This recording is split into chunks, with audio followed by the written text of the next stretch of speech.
Hello guys, welcome to our channel teachers creator. आज इस session में हम करेंगे असेसमेंट फॉर लर्निंग का यूनिट 3 में आपका बहुत ज़्यादा कुछ इस तरह का है नहीं जो आपको ज़्यादा समझ ना आए, बिकॉज इसमें ओपन सिस्टम एग्ज़ाम क्या होता है, ऑनलाइन एग्ज़ाम सिस्टम क्या होता है, ई लर्निंग क्या होती है। ठीक है, तो आपका जो यूनिट 2 है बेसिकली यही सब है, ग्रेडिंग सिस्टम, क्रेडिट सिस्टम। ठीक है, एग्ज़ाम्स के टाइप्स दिए हुए हैं कि किस किस टाइप के एग्ज़ाम सिस्टम होते हैं। ठीक है, तो ये सब चीज़ें आपको दी हुई हैं। तो स्टार्ट करते हैं फर्स्ट क्वेश्चन से। वीडियो को लाइक शेयर सब्सक्राइब कर दीजिएगा आप, और लास्ट तक बने रहिएगा ताकि आपको यूनिट 3 के सारे क्वेश्चंस आपको मिल जाएं। ठीक है, और आपका रिवीजन अच्छे से हो सके। सो स्टार्ट करते हैं first question. Full form of NCIDE। ठीक है, NCIDE का फुल फॉर्म क्या है ये पूछा गया आपसे। National centre for innovation in distance examination. ठीक है, तो इसका राइट आंसर होगा 1, national centre for innovation in distance examination. Educations वाला ऑप्शन नहीं होगा, एग्जामिनेशंस होगा डिस्टेंस एग्जामिनेशंस के लिए। ऑप्शन नंबर 1 राइट आंसर होगा।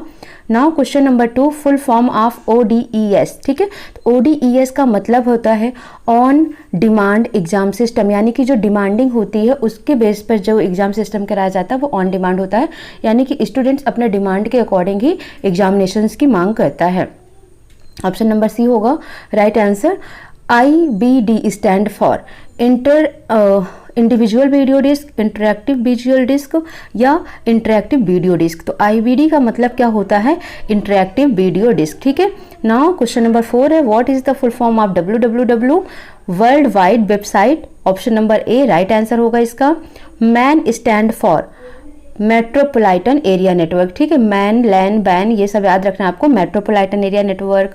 ठीक है, वाइड एरिया नेटवर्क WAN का फुल फॉर्म होता है। लोकल एरिया नेटवर्क LAN का फुल फॉर्म होता है। तो ये सब चीज़ें आपको याद रखनी है। ई लर्निंग में थोड़ा सा ये सब क्वेश्चंस बन सकते हैं। In e learning, e stand for, e for यहाँ पर इलेक्ट्रॉनिक्स होगा या इलेक्ट्रिकल होगा, मीन्स इलेक्ट्रॉनिक्स लर्निंग कहा जाता है या इलेक्ट्रिकल लर्निंग कहा जाता है या बोथ कहा जाता है। तो यहाँ पर ई स्टैंड करता है इलेक्ट्रॉनिक्स से। ठीक है, A teacher collects and reads the work of the class, then plan and adjust the next class to meet students' need she or he is doing। ठीक है, एक टीचर है वो कलेक्ट कर रहा है, रीड कर रहा है क्लास के वर्क को, फिर प्लान करता है, फिर नेक्स्ट लेसन के लिए एडजस्ट करता है कि क्या स्टूडेंट्स को चाहिए। तो ये क्या कहलाता है, तो बेसिकली हमारा सब्जेक्ट क्या है, असेसमेंट फॉर लर्निंग। तो ये होता है असेसमेंट फॉर लर्निंग, इसका राइट आंसर हो जाएगा। ठीक है, नाउ नेक्स्ट क्वेश्चन है आपका असेसमेंट फॉर लर्निंग। अब जो ये असेसमेंट फॉर लर्निंग दिया हुआ है ये क्या है।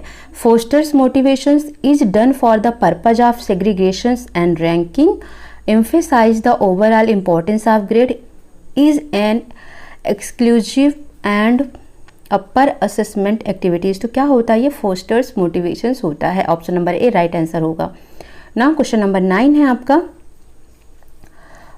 All of the following promote assessment as learning except. ठीक है, इसमें बोला गया है all of the following promote assessment as learning except. तो इसमें क्या करना है आपको, ये सभी असेसमेंट लर्निंग में असेसमेंट को प्रमोट करते हैं, एक्सेप्ट मतलब छोड़कर, किसे छोड़कर। ठीक है, तो testing students as frequently as possible, telling students to take internal feedback, तो ये तो बताना ही पड़ता है।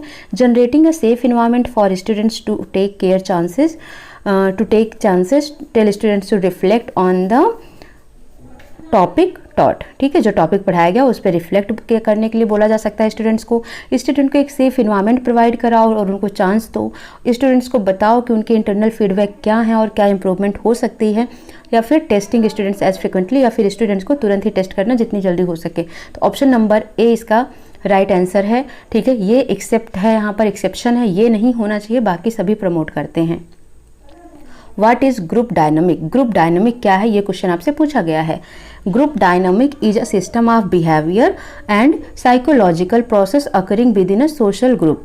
इंटर ग्रुप डायनामिक और between social groups inter group dynamic. ठीक है, ये क्या बोला गया है, जो ग्रुप डायनामिक होता है एक सिस्टम होता है किसका, बिहेवियर और साइकोलॉजिकल प्रोसेस का, जो अकर होता है किसके बीच में, एक सोशल ग्रुप के बीच में या दो अलग अलग सोशल ग्रुप के बीच में। ठीक है, तो ये ऑप्शन नंबर ए इसका राइट आंसर है।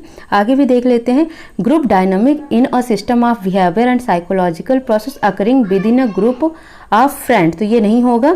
सो ऑप्शन नंबर आपका क्या है, 1 इसका राइट आंसर है, बाकी आप देख लेना। नाउ नेक्स्ट क्वेश्चन है choice based credit system, CBCS कहा जाता है इसको। चॉइस बेस्ड क्रेडिट सिस्टम, इसका फुल फॉर्म भी पूछ सकते हैं आपसे, तो याद रखना है CBCS का फुल फॉर्म क्या होता है, choice based credit system. Credit system वो एग्जाम होता है जिसमें बहुत ही फ्लेक्सिबिलिटी होती है, आप अपने अकॉर्डिंग कोई भी सब्जेक्ट चूज कर सकते हैं, ठीक है। तो पूरी फ्लेक्सिबिलिटी होती है, पूरी आपको छूट होती है कि आप कोई भी सब्जेक्ट सेलेक्ट करें। चॉइस बेस्ड क्रेडिट सिस्टम है, ठीक है। तो क्या होता है, ये स्टूडेंट सेंट्रिक अप्रोच है, टीचर सेंट्रिक अप्रोच है, करिकुलम सेंट्रिक अप्रोच है या नन है। तो ये क्या है, अभी मैंने आपको बोला कि आपको फ्लेक्सिबिलिटी होती है, आप कोई भी सब्जेक्ट चूज कर सकते हैं, तो क्या होगा, ये स्टूडेंट सेंट्रिक अप्रोच होगा। Now question number 12, open book exam allow. Open book exam क्या होता है, पहले ये समझ लो। ओपन बुक एग्जाम ये होता है कि आप अपने सामने बुक को ओपन करके आप एग्जाम दे सकते हैं, ठीक है। एक तरीके का होता है जिसे आप बोलते हो ना चीटिंग, तो इनका चीटिंग नहीं है, इनका है ओपन बुक एग्जाम, मतलब आपको अलाउ कर दिया जाता है कि आप अपने सामने बुक को ओपन करके एग्जाम दे सकते हैं। टू टेक नोट्स, टेस्ट और resources material into an examination system, to open book and cheat from book, both 1 and 2 या नन, ठीक है। तो open book exam allow you, क्या अलाउ करता है, टू टेक नोट्स, टेक्स्ट और resources of materials into an examination center, ठीक है। जो एग्जाम सिचुएशन है उसमें आप नोट्स, टेस्ट, रिसोर्सेज मटेरियल को आप ले सकते हैं, ठीक है। वैसे इसका सी ऑप्शन जाना चाहिए, but I think to open book and cheat from book, तो ऑप्शन नंबर सी ही होना चाहिए इसको, बट अलाउ करता है जो, तो देख लेना, इसमें थोड़ा सा डाउट है, ए और सी, ठीक है। नाउ नेक्स्ट क्वेश्चन नंबर 13 है आपका, in a continuous comprehension evaluation the purpose comprehensive evaluation indicate, ठीक है। इन अ कॉन्टिन्यूअस, CCE जिसे आप बोलते हो ना, continuous comprehension evaluation the phase comprehension, जो कॉम्प्रीहेंशन है यहाँ पर, इसका क्या मतलब होता है ये पूछा गया आपसे। Evaluations of whole syllabus, evaluations of all subject, evaluations of cognitive domain, psychomotor and affective domain, only evaluation of cognitive domain, ठीक है। तो यहाँ पर कॉम्प्रीहेंसिव का मतलब होता है कि तीनों डोमेन का इवैल्यूएशंस करना, चाहे वो फीलिंग हो, चाहे वो नोइंग हो, या फिर चाहे वो साइकोमोटर का हो, ठीक है। तो तीनों ही डोमेन का यहाँ पर इवैल्यूएशंस, इसका राइट आंसर हो जाएगा सी। नेक्स्ट क्वेश्चन है, dash system is a flexible system where students has flexibility to choose the course he want to study. अभी मैंने आपको बोला कि किस में होता है, क्रेडिट सिस्टम में होता है कि स्टूडेंट के पास फ्लेक्सिबिलिटी होती है, वो कोई भी सब्जेक्ट चूज कर सकते हैं। क्वेश्चन है आपका 15, dash is a database of questions that can be shared between and among courses, learning object, repositories and master courses, ठीक है। तो क्वेश्चंस डायरी है, क्वेश्चंस बैंक है, MCQ है, नन है। तो क्या होता है, ये क्वेश्चन बैंक होता है। जब आप एग्जाम देने जाते हैं तो आपको क्या मिलता है, वहाँ पर क्वेश्चंस बैंक मिलता है, ठीक है।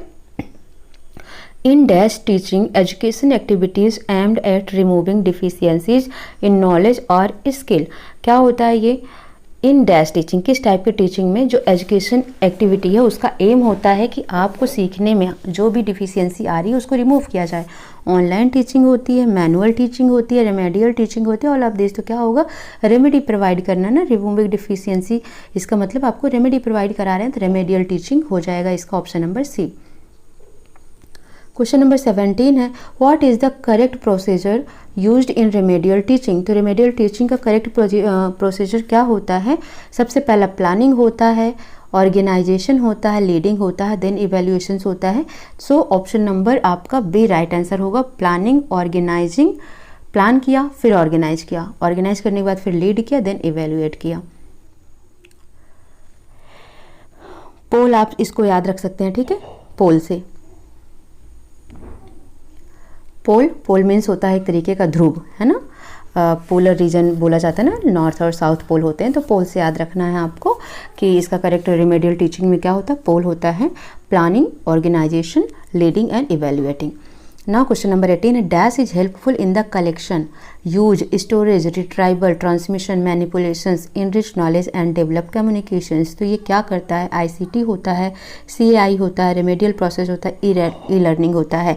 तो क्या होगा इसका करेक्ट आंसर, ICT होगा, इंफॉर्मेशन कम्युनिकेशन टेक्नोलॉजी होगा इसका करेक्ट आंसर, ठीक है, क्योंकि यहाँ पर हर तरह की बातें जो की गई हैं वो कंप्यूटर से रिलेटेड की गई हैं। CAI stands for Computer Assisted Instructions, Computer Application Instrument, Compiler Assisted Instructions या नन। तो करेक्ट आंसर क्या होगा इसका, कंप्यूटर असिस्टेड इंस्ट्रक्शंस, ठीक है। क्वेश्चन नंबर 20 है dash learning is carried out facilitated and supported by electronic gadget और resources.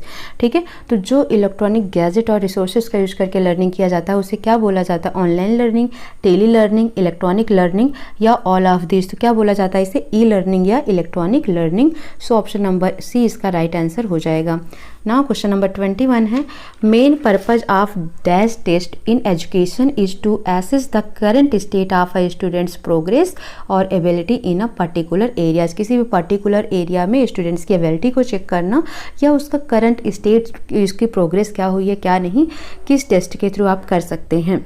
Assessment test, evaluation test, diagnostic test या रेमेडियल टेस्ट। तो किससे करेंगे? डायग्नोस्टिक करके आप डायग्नोज करेंगे कि क्या उसके प्रोग्रेस हुई है, क्या उसकी एबिलिटी है करंट स्टेटस की। ठीक है, जैसे कोई डिसीज हो जाती है तो करंटली आप जाते हैं ना तुरंत ही चेक कराने के लिए कि डायग्नोज करवाते हैं, तो करंट स्टेटस जानना है तो डायग्नोस्टिक टेस्ट होगा।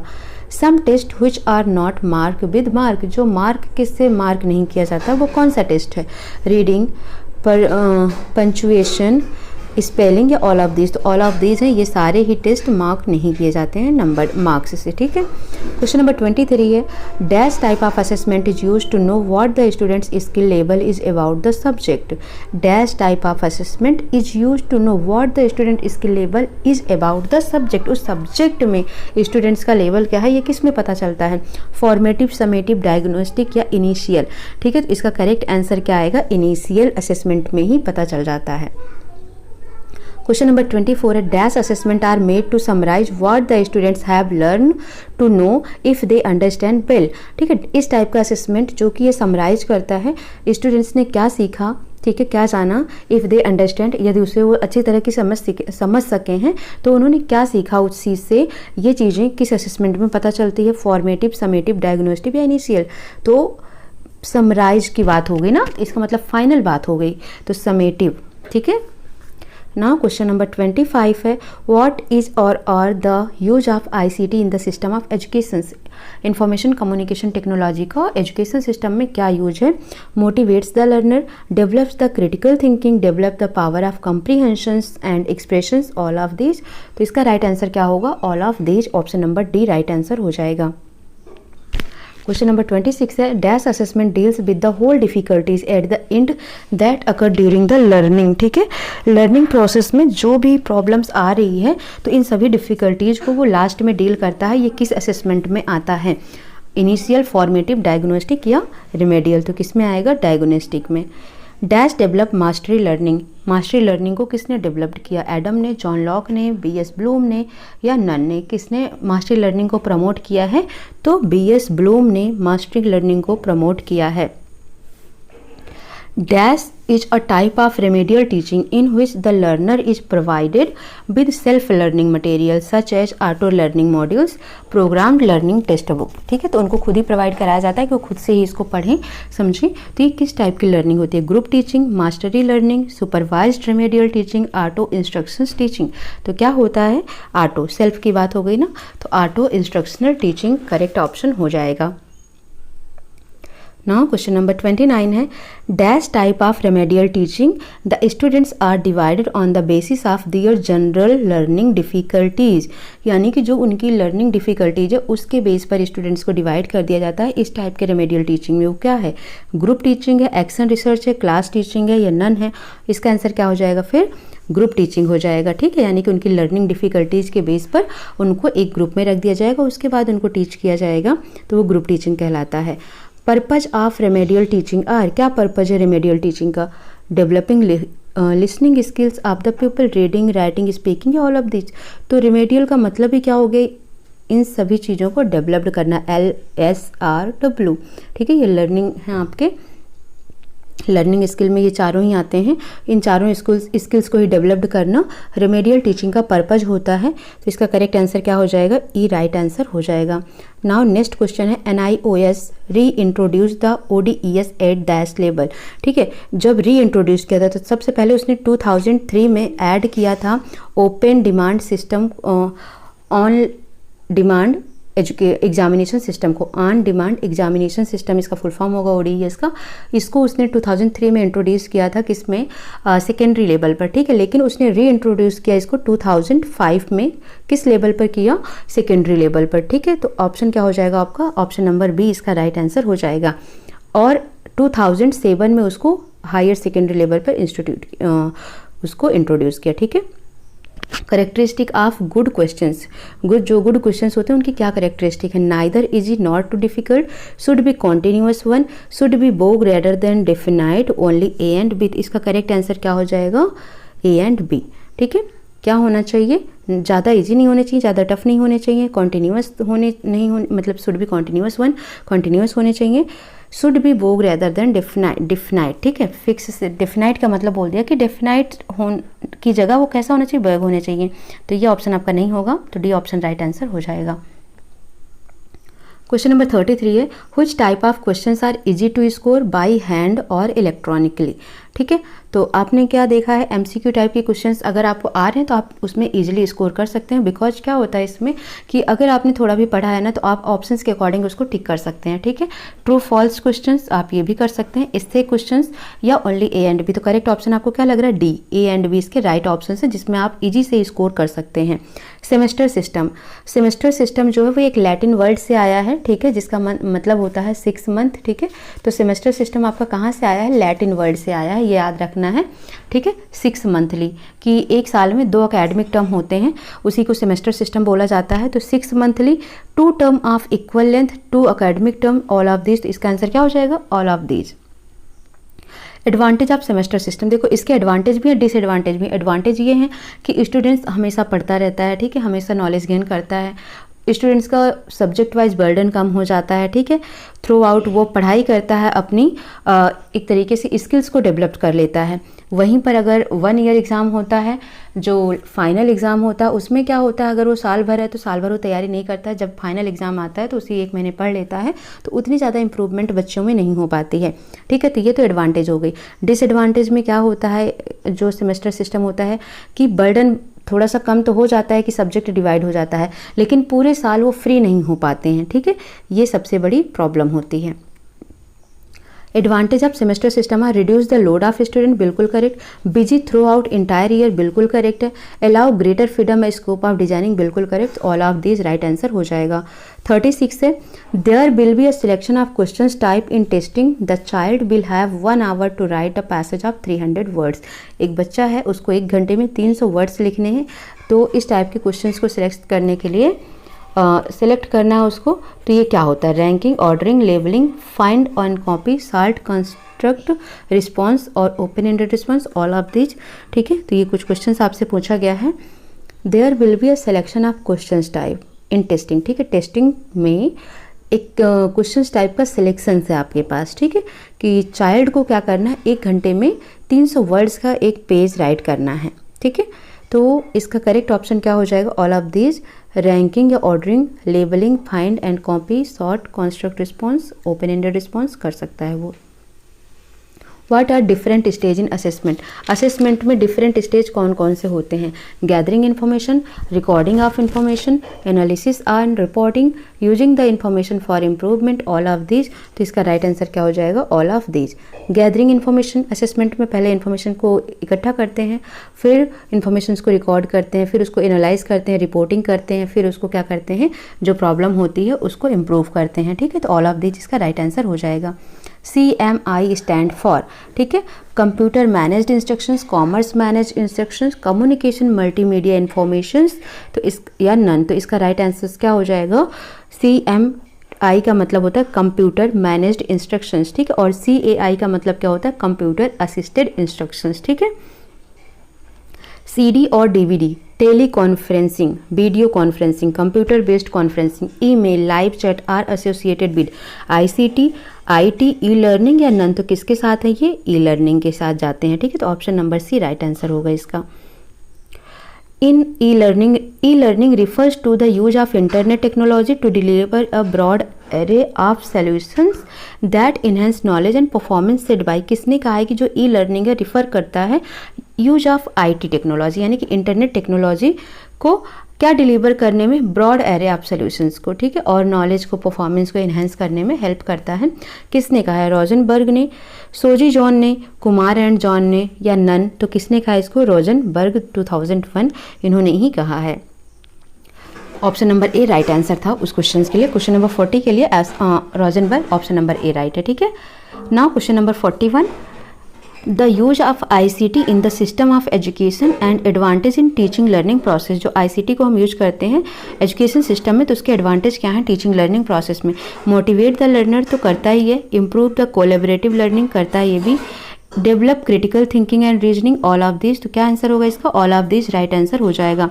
नाउ क्वेश्चन नंबर 42 है, dash teaching is a moral building and an interest building enterprises for the student. Dash teaching is a moral building, ठीक है, क्या है? एक मोरल बिल्डिंग है एंड इंटरेस्ट बिल्डिंग है इंटरप्राइजेज फॉर द स्टूडेंट्स। किस type की टीचिंग? रेमेडियल, क्वालिटेटिव, डायग्नोस्टिव या नन? तो इसका करेक्ट आंसर क्या हो जाएगा आपका? जो रेमेडियल टीचिंग होता है वो एक मोरल बिल्डिंग और इंटरेस्ट बिल्डिंग करता है, किसके लिए? स्टूडेंट्स के लिए। सो option number A right answer होगा। क्वेश्चन नंबर 43 है, NIOS started the ODE on demand education in senior secondary in which year? तो मैंने अभी बोला 2003 में उसने सेकेंडरी में इंट्रोड्यूस किया, री इंट्रोड्यूस किया सेकेंडरी में 2005 में, और 2007 में उसने इंट्रोड्यूस किया किस में? सीनियर सेकेंडरी में, ठीक है। तो 2007 यानी कि ऑप्शन नंबर 3 इसका राइट आंसर हो जाएगा, ठीक है। ओके, नाउ नेक्स्ट क्वेश्चन है, NIOS reintroduced the open demand education system at secondary level in which? फिर से क्वेश्चन रिपीट हो गया, री इंट्रोड्यूस्ड पूछा गया है ना आपसे, तो री इंट्रोड्यूस उसने कब किया था? तो री इंट्रोड्यूस उसने किया है 2005 में। तो ऑप्शन नंबर आपका क्या हो जाएगा? बी राइट आंसर हो जाएगा। The NIOS introduced ODE at dash level since 2003 in the area of feasibility and operational. तो इसका आंसर क्या हो जाएगा? 2003 में उसने किस में किया था? सेकेंडरी में। तो ऑप्शन नंबर ए इसका राइट आंसर हो जाएगा, ठीक है। नाउ क्वेश्चन नंबर 46 है, dash is important in fitness और in examination because it allows for better performance when we do any work freely, ठीक है। जब हम कोई वर्क फ्रीली करते हैं, ठीक है, तो हमारा परफॉर्मेंस भी अच्छा होगा, ठीक है। जब हमारे ऊपर कोई प्रेशर नहीं है, बर्डन नहीं है, हम आराम से करते हैं उस काम को, तो इस तरह के परफॉर्मेंस किस में आते हैं? फ्लेक्सिबिलिटी माना जाता है, reliability, validity, all of this. तो इसे क्या बोला जाता है? फ्लेक्सिबिलिटी बोला जाता है। So option number A right answer होगा। Now question number 47, dash system is a method of electronic assessment system also known as e assessment, ठीक है। तो किसे ई असेसमेंट के नाम से भी जाना जाता है? ऑफलाइन, ऑनलाइन, क्रेडिट बेस्ड या नन, ठीक है। तो आपने क्या देखा? ऑनलाइन एग्जामिनेशन जो सिस्टम होता है वो e assessment, electronic assessment exam उसको आप कह सकते हैं। So option number C right answer हो जाएगा। In formative assessment each evaluations will carry dash mark और पेज, ठीक है। फॉर्मेटिव असेसमेंट की बात हो रही है, ईच इवेल्युएशंस कितने कितने मार्क कैरी करते हैं? देखो फॉर्मेटिव असेसमेंट में 2 टर्म होते हैं, ठीक है, और एवरी टर्म में वो क्या करते हैं? 10 मार्क्स कैरी करते हैं। तो ऑप्शन सी इसका राइट आंसर हो जाएगा। वहीं पर समेटिव असेसमेंट भी 2 होते हैं, तो फर्स्ट वाले में 20 पर गेन करते हैं और दूसरे वाले में 40, दूसरे टर्म में 40 मार्क्स और फर्स्ट टर्म में 20 मार्क्स, ठीक है।